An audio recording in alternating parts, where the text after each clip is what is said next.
The word gas comes from the term chaos. Gas consists of a swarm of molecules that move randomly and chaotically, constantly bumping into each other and everything around them. Gases fill any available space, and because they move very quickly, they mix rapidly into any atmosphere where they are released. So as you know, every substance mainly have three phases. One is solid, another is liquid, and another is gas. So gas is when the molecules are moving most randomly. Here in this particular table, you can see there are some gases which are present normally in the atmosphere. They are nitrogen, oxygen, argon, carbon dioxide, neon, helium, methane, krypton, and hydrogen. And here, percent by volume and concentration as per parts per million, both are given. So mostly the air consists of nitrogen and oxygen. Both of them together constitutes 98%. Apart from that, carbon dioxide, argon, neon, helium, they constitutes other uh, 1.5%.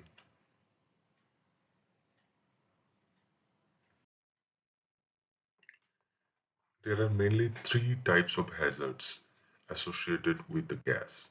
One is toxic, another is flammable, and third is asphyxiant. Now, flammable gas can be methane, butane, propane. Carbon monoxide, hydrogen, or chlorine are toxic in nature.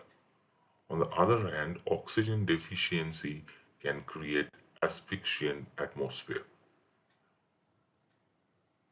Due to these hazards present in different kind of gas, it becomes necessary to detect this kind of gases in the atmosphere, and that detection is done by gas detectors.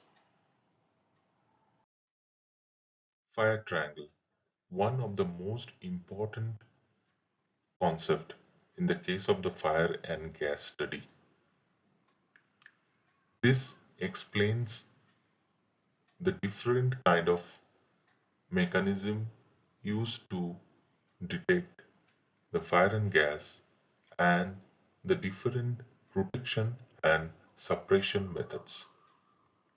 So, fire triangle basically talks about the three sides of a triangle that requires to form a fire, and they are air, fuel, and source of ignition. If all three are present, then fire can occur, right?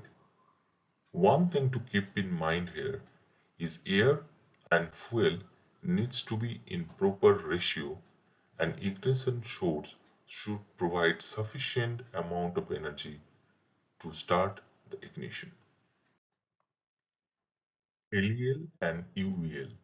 LEL means lower explosive limit and UEL means upper explosive limit. From the fire triangle, we know that three things are required for ignition. They are air, fuel, and source of ignition. Now, one important point here is presence of all three may not cause a fire. They needs to be in proper proportion. Air versus fuel and required ignition. If the air-fuel ratio is more or less, it will not cause any fire. For example, if fuel quantity in the air is very less,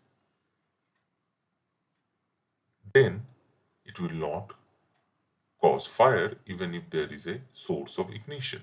Similarly, if the fuel quantity in the air is very high, then also it will not catch fire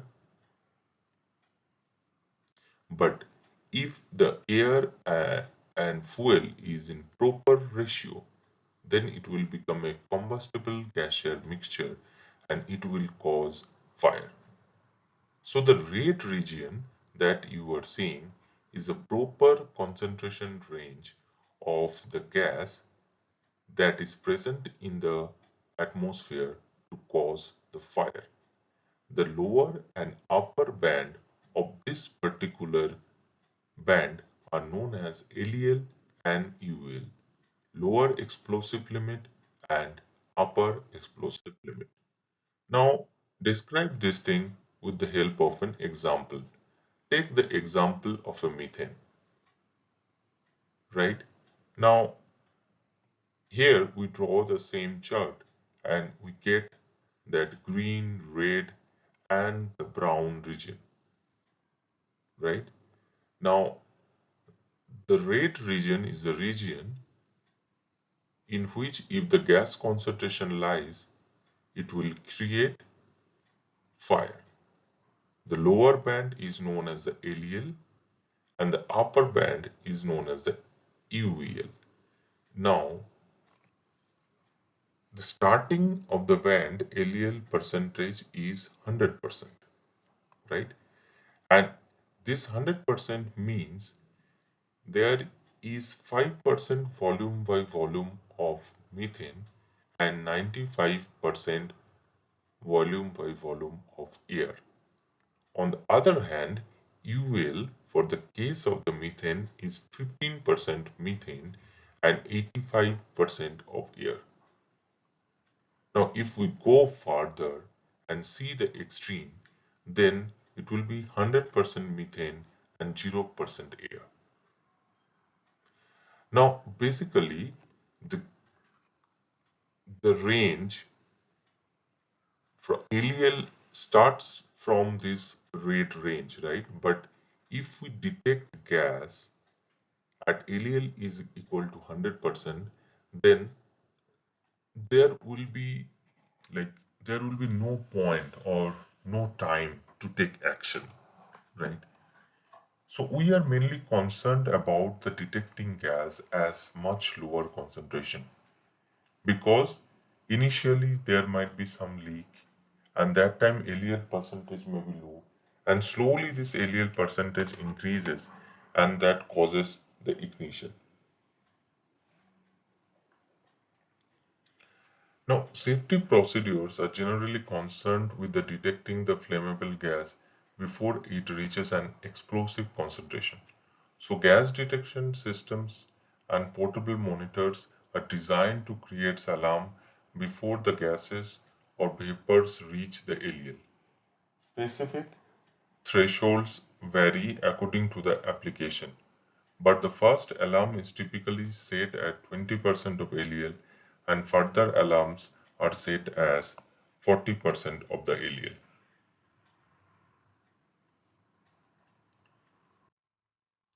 Now, there is often a confusion between uh, volume by volume versus parts per million. So, just for clarification of that, I am putting this chart here. Like 100% volume by volume means there is 1000, 10,000, that is like 10 lakh or 1 million ppm. So 100% means 1 million ppm and 1% means 10,000 ppm. So if it is 50% of LEL of ammonia, so we can say it as 7.5% volume by volume or 75,000 parts per million. And 100% LEL of ammonia means 15% volume by volume. Ignition temperature. Flammable gas have a temperature where the ignition will take place even without external ignition source such as spark or flame. This temperature is called ignition temperature. So the obvious question arises whether then uh, the fire triangle rule is violated here? No. If you see the fire triangle has three sides. One is air, fuel, and another is source of ignition. Ignition source can be a spark or flame, or it can be some heat. Now, here what it is saying that the ambient temperature or ambient heat itself is enough to cause the ignition. Another concept is flash point. Flash point of a flammable liquid is the lowest temperature at which the surface of the liquid emits sufficient vapor to be ignited by a small flame. Now people get often confused between the flash point and ignition temperature. They are not the same, they are quite different. If you see the below chart, in the case of the methane, the flash point is minus 188 degrees centigrade. On the other hand, ignition temperature is 595 degrees centigrade. Same is for kerosene, flash point is 38 degrees centigrade, ignition temperature is 210 degrees centigrade. Bitumen flash point is 270 degrees centigrade and ignition temperature is 310 degrees centigrade. Catalytic type gas sensors are one of the most commonly used gas sensor nowadays. In catalytic gas sensor, there is a bead basically, and this bead consists of a electrically heated platinum wire coil covered with a ceramic base such as alumina, and then a final outer coating of palladium and rhodium catalyst dispersed in the substrate of thorium.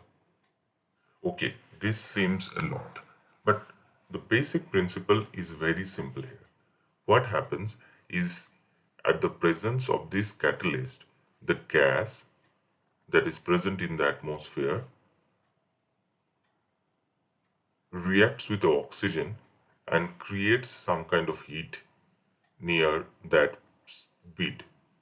Now, due to this, the temperature of the platinum wire coil that is attached with the bead increases.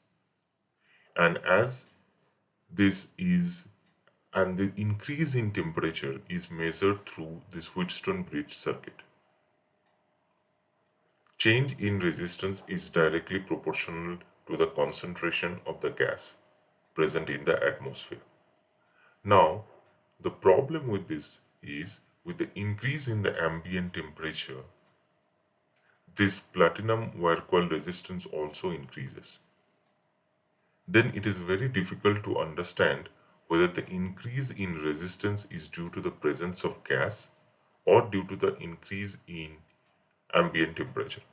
That's why another bead is placed in the Wheatstone bridge to compensate for the increase in ambient temperature or variation in the ambient temperature. Now this particular bead, which is non-sensitive bead or reference bead, is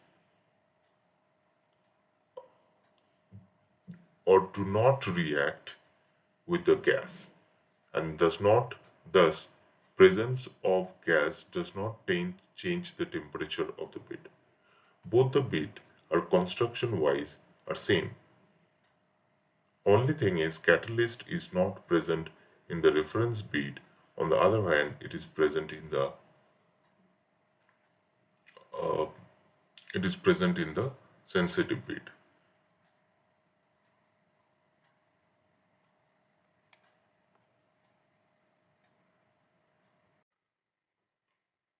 Advantages and disadvantages of the catalytic sensor. Advantages of the catalytic sensor are they are robust and easy to operate. They are very straightforward in terms of installation, calibration, and use. They offer unmatched predictability and reliability, extremely flexible and suitable for use in wide range of application, including hydrogen, effortlessly calibrated individually to accommodate gases such as hydrogen that cannot be detected by the infrared absorption. We will shortly talk about infrared absorption. Now, disadvantages are it can be contaminated, It can be contaminated by the sulfur, lead, or any other halogen compound. Then identification of the sensitivity loss due to the catalytic poison involves routinely checking with an appropriate gas and then recalibrating as required. So this in turn increases the maintenance costs. Another thing, when we are discussing the working principle of the catalytic sensor, you must have noticed that catalytic sensor works on the principle that when a combustible gas air mixture passes through it, right, it, due to the combustion heat, the resistance of the catalytic sensor changes. So combustion is necessary for catalytic sensor to operate, and for the combustion oxygen is needed.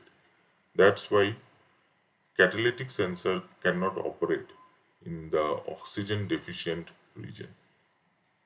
Extended exposure to the high concentration of the combustible gas can lead to the degradation of the sensor performance over time. That is also fact, because if the combustible gas mixture concentration is very high and it is continuously present, then there will be combustion happening continuously, and that will reduce the catalyst over the period of the time, and that will affect its life uh, adversely.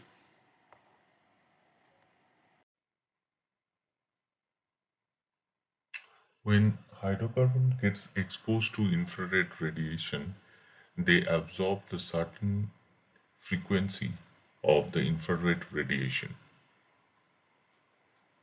Now, this frequency of absorption basically depends on this mathematical formula, which is frequency of absorption is 1 by 2 pi square root of k by m.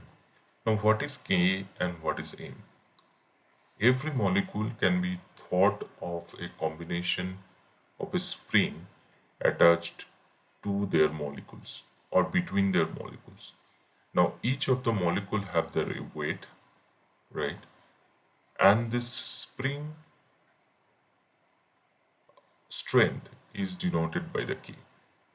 Now, there are two masses, m1 and m2. So the concept of reduced mass is used here. So which is 1 by 2 pi k by mu. Now mu is m1 into m2 divided by m1 plus m2. Now as you can see, so the frequency of absorption will decrease as m increases, right? And as increases, frequency decreases, and as k increases, frequency increases, right? So for the case of the hydrocarbon, it has been seen that mostly the hydrocarbon like methane, propane, butane, they absorb the wavelength in the range of the 3.3 to 3.5 micrometer.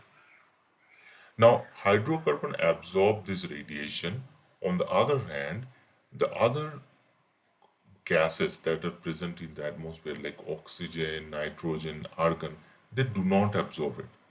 The reason being the K is very small in case of the oxygen and nitrogen because they are symmetric molecule, right?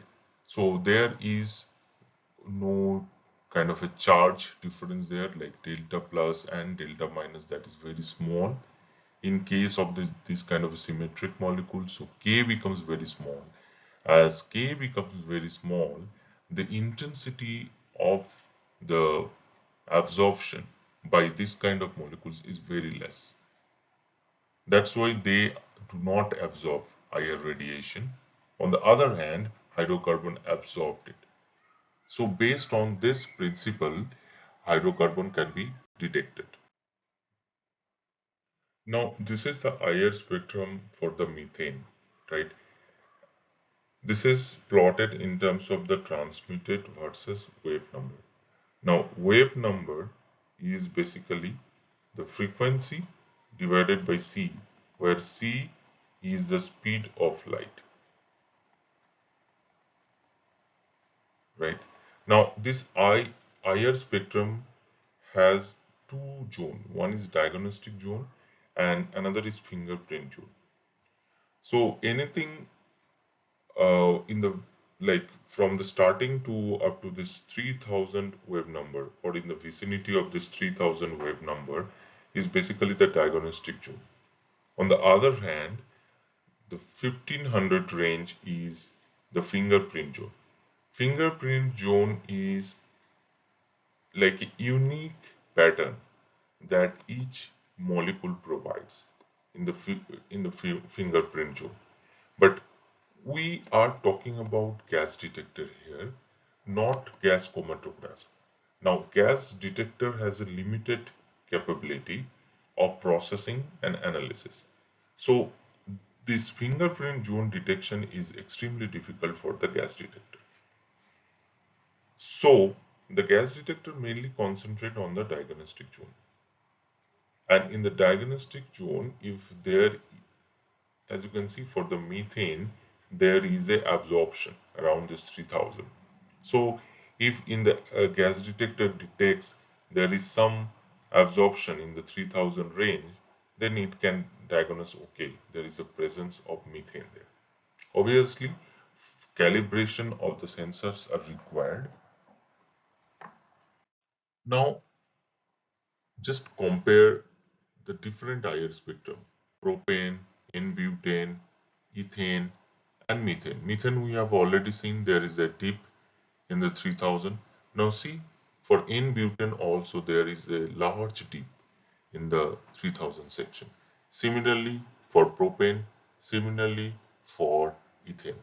So basically, if gas detector detects uh, absorption in the 3000 range, then it can understand that there is some kind of hydrogen, some kind of a hydrocarbon presence there.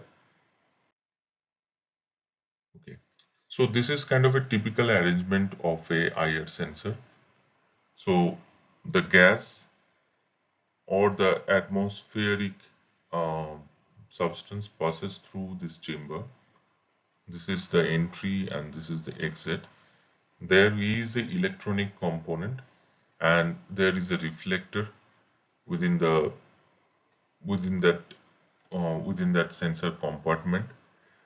Uh, in the electronics section, there are two different sources and two different detectors. We'll shortly tell you why there are two sources and two detectors, and they are like kind of is separate from the gas through a kind of, this is a metal housing and there is a kind of a optical window through which the signal can go to the gas chamber. Now this green light is basically showing you the reference source and there is a reference detector, right? So uh,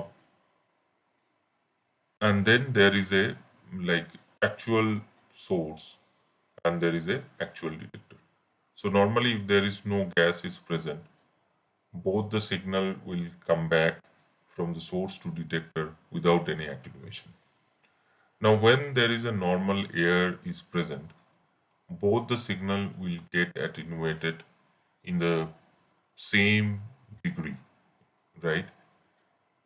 Because for the both the frequencies, the effect of air is same.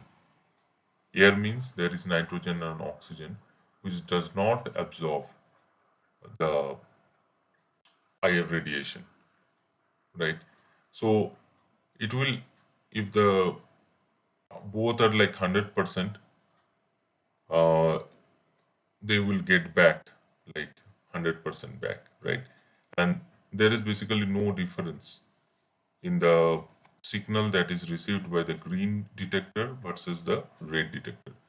So by measuring the difference of these two detectors, the electronics will generate an output and it will generate basically 4 milliamps because there is no gas present, so no attenuation of signal, no difference in the signal strength between the green and the red sensor. Now, when the gas, like hazardous gas or that methane, ethane, propane, hydrocarbons become present in the sample, then what will happen? This green spectrum will not get absorbed because this particular frequency cannot be absorbed by the hydrocarbon. On the other hand, the red frequency it will get absorbed. As a result, there will be like green light will get the 100% back intensity, but red one will get reduced. So hypothetically say it is getting reduced by 20%. So now instead of 100%, the intensity that the detector is getting back is 80%, right? So there is a difference between the green and red detector, and that will generate a signal output, say 8 milliamps or 25%. Now suppose the concentration of the gas increases, right? The green light attenuation will remain same. It will still be at the 100% because it will not, this signal does not get affected, right? But the red one will reduce further because now there are more molecules. So there is a more absorption of the IR radiation. So now it will come back to say reduce to 50%. Now this will generate an output of 12 milliamps or 50% there, right? In open path IR gas detection, there is a transmitter and receiver. And between this transmitter and receiver, there is a IR communication. Means the transmitter sends the IR pulse and receiver receives this pulse. If there is no attenuation in the signal that is sent by the transmitter, then receiver tells confidently that there is no presence of any hazardous gas. Now, if gas vapor comes in between the transmitter and receiver, then certain frequencies of gas get absorbs the IR radiations, right? And that certain frequencies then cannot be seen by the receiver. Depending on the frequency that the receiver cannot see, the receiver understand which gas is present in the path between the transmitter and receiver. Now, the situation becomes complicated when there is a presence of fog versus a presence of gas vapor. As we just discussed now, if there is a gas vapor, certain frequency of IR radiation that has been emitted by the transmitter will get absorbed by the gas vapor, and that is not visible by the receiver. Now the same effect can be brought by fog in some extent. Now whether the effect is due to the fog or due to the gas vapor. For knowing this, now modern transmitter sends two signals at two different frequency. One frequency which gas vapor cannot absorb, and another frequency that gas vapor can absorb. Now, fogs basically attenuates both the signals. It reduces the intensity of both the signals. By reduction of the intensity, we can understand that there is a presence of fog or some other thing that reduced the intensity because it happens to the both of the frequency range where gas vapor has capability to only absorb this frequency, not this one. So as both of them has gone through a reduction in the intensity, so it is more likely that there is a presence of fog or some other medium for which this reduction in intensity happens. This way, this open path detection eliminates the chances of or mitigates the chances of the false indications. Now, what are the open path measurement unit? Normally, in the case of the gas detector, we calibrate the other kind of gas detector like IR detector or catalytic detector in terms of LEL.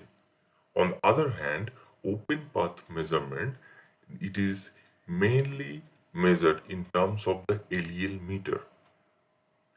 Generally, gas readings of LEL meter or lower explosive limit meters are used. LEL meter is calculated by multiplying the size of the gas cloud by its concentration. An open path alarm set at 1 LEL meter would be triggered by any of the situation given below. It can be 100% LEL with a gas cloud of 1 meter length. It can be 50% LEL with a gas cloud of 2 meter length. It can be 10 meter of gas cloud with 10% of LEL. So this kind of thing, it can be further reduced to say 5% of LEL into 20 meter of gas cloud length. To decide of the alarm set points, it is generally recommended that user first determine the size of the gas cloud that they wish to protect against. Then set the alarm point to a fraction not greater than 60% of the cloud size. For example, to protect against a 5-meter cloud, alarm should be set at less than equal to 3 LEL meter. In earlier slide, we have seen how the reference signal is used to compensate for the presence of fog. But with this kind of referencing, we cannot understand whether the actual gas mixture needs to be, or whether the presence of gas mixture is more or it is less, whether we need to compensate for the higher reading or we need to compensate for the lower reading. That is not possible to understand. So that's why there are some companies which introduced a double referencing on the both side of the uh, gas spectrum that is normally absorbed by the gas vapor. So if your gas vapor suppose absorbs a wave number of 3400, right? So suppose the gas vapor absorbed it is of 3400, then there will be one at 3500 and another one will be 3300. Now, depending on the absorption of the 3300 or 3500, you can understand which direction the compensation needs to occur, whether it in the upscale side or in the downscale side. Pros and cons of open path versus point detector. So open path detector has a wider area of coverage. It is up to 200 meter.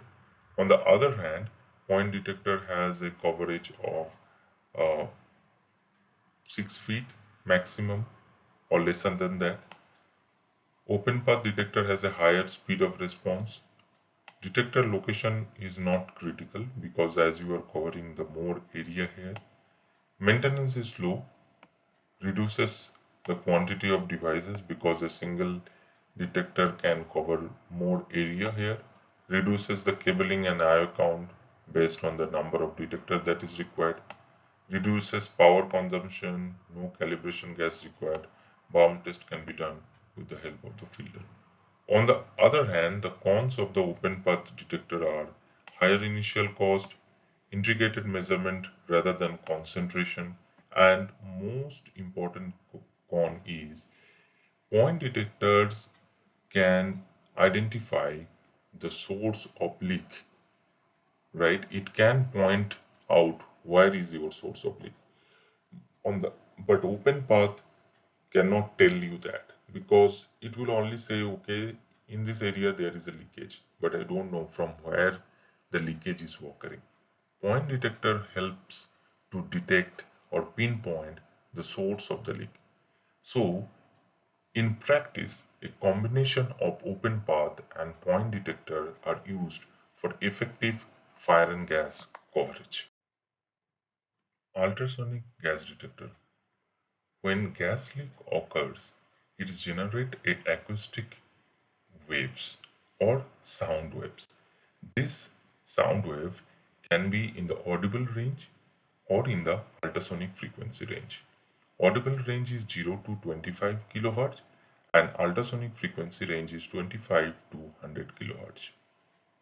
Mostly, this, this leakage occurs in the ultrasonic frequency range. This ultrasonic frequency can be detected by the ultrasonic gas detectors. Depending on the intensity of the frequency, it generates the 4 to 20 milliamp signal or digital output, then can further actuate horn or siren. Ultrasonic gas detector is instantaneous to respond to all kind of leak like toxic gas, combustible gas or inert gas. There is no calibration that is required. Gas detector range is in the range of 2 to 40 meters. Each acoustic sensor is completely free of moving parts and will not age, drift or ever need replacing under normal operating condition. It operates under extreme temperature minus 40 degrees centigrade to 85 degrees centigrade. The sensor has a high chemical resistance and wide frequency range response band. Ultrasonic gas detector can be mounted in any orientation. Its sensor design have no moving parts, so wear and tear is completely eliminated. Electrochemical gas sensors can be used to detect the majority of the common toxic gases like carbon monoxide, H2S, chlorine, sulfur dioxide, etc. in wide range of safety applications. Electrochemical sensors are compact, they require very little power, exhibit excellent linearity and repeatability, and generally have a long lifespan, typically 1 to 3 years. The response time of this kind of sensor are given as T90, which is the time to reach 90% of the response, and typically in the range of 30 to 60 seconds, and minimum detection range varies from 0.02 to 50 ppm depending on the target gas type.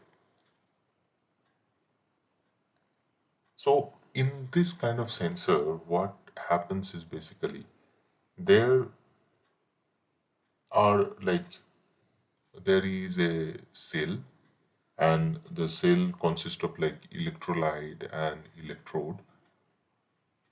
So the voltage developed in between the the electrodes of the sensor varies with as the gas enters to the cell. So depending on the specific cell, the target gas is either oxidized or reduced at the surface of the working electrode. This reaction alters the potential of the working electrode relative to the reference electrode. The primary function of the associated electronic driver circuit connected to the cell is to minimize this potential difference by passing current between the working and counter electrodes. The measured current being proportional to the target gas concentration. Gas enters the cell through the external diffusion barrier that is porous to gas but impermeable to liquid. Many designs incorporate a capillary diffusion barrier to limit the amount of gas contacting the working electrode and thereby maintaining a proper cell operation. A minimum concentration of oxygen is required for the correct operation of the electrochemical cell, so it becomes unsuitable for used in an oxygen deficient atmosphere.